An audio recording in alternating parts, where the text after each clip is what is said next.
What's going on, guys? We're going to be tying up a red quill here today. And in our vise we have an Ahrex FW561 and an appropriate size of 14. And for our thread we are going to be using Semperfli 12/0 in rusty brown. So this is a Catskill style. So I'm going to start my thread about an eye length back, a little less than an eye length maybe.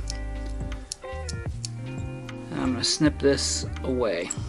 Then we're going to grab one of these beautiful lemon wood duck feathers from Magpie Materials.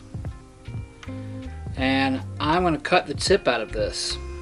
So what I'm going to do here is I'm going to stroke the tip back. And I'm going to make sure I got about the same amount of fibers on both sides. And I'm going to pop that off of there. So this is what you should be left with. And then it should look something like this. So now I'm going to grab it with my right hand, and then with my left hand I'm going to pinch the fibers together like this. I know it's hard for you to see because I'm filming in macro. Then we're going to measure this about a hook shank in length. And we're going to get it tied down. And I'm going to come in at an angle and I'm going to snip this off. So first I'm going to come back and secure the butt ends. Now once I get to this part, I'm going to separate these fibers into two equal clumps.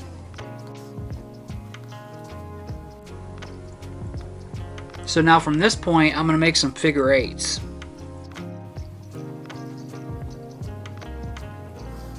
And then I'm just going to prop these up.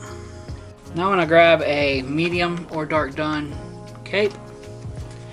And I'm going to grab the spade feathers, the big long spade feathers, off to the side. Then I'm going to stroke the fibers 90 degrees. And you want a good little chunk of fibers. And then I'm going to pinch that off of there. I'm going to measure this to be a shank length. I'm going to hold it up, and I'm going to work my thread down like so. Then I'm going to come in here again at an angle. I don't know that. Alexa, shut up. Sorry. Then we're going to grab a Magpie Materials Rhode Island Red rooster cape here. And these are so good because you don't even have to soak them in water. They are that good. These are incredible. Now you can soak them if you want, obviously, but you don't have to. And they are genuine Rhode Island Reds. So then we're going to stroke all the fibers off except for about an inch of the tips.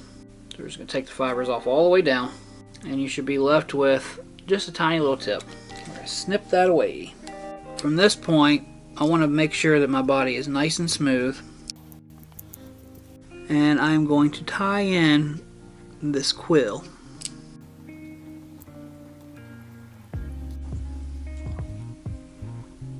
We're going to work our way back up here. And then we're going to grab this quill and we're just going to wrap it up. Some people use 2 quills, I only use 1.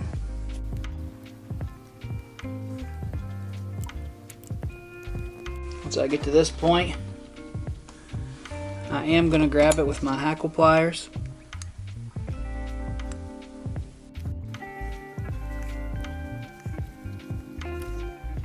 And I'm going to snip it free.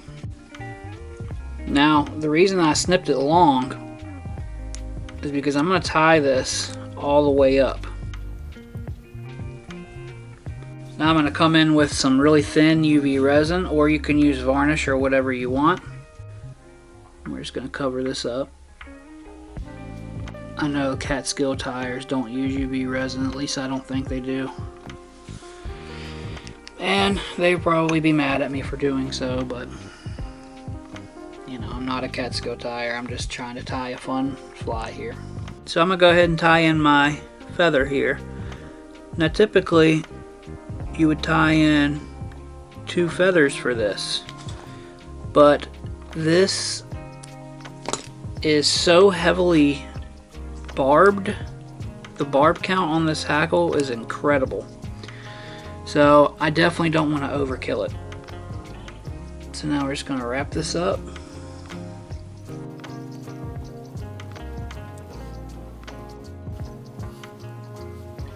So now I'm going to snip this off here. Now if all is well, we're going to add a little whip finish. Now I try to wrap these kind of sparsely so you can see the body shining through a little bit. I like the way that looks. And then we're going to grab a little Sally Hansen's and put on there.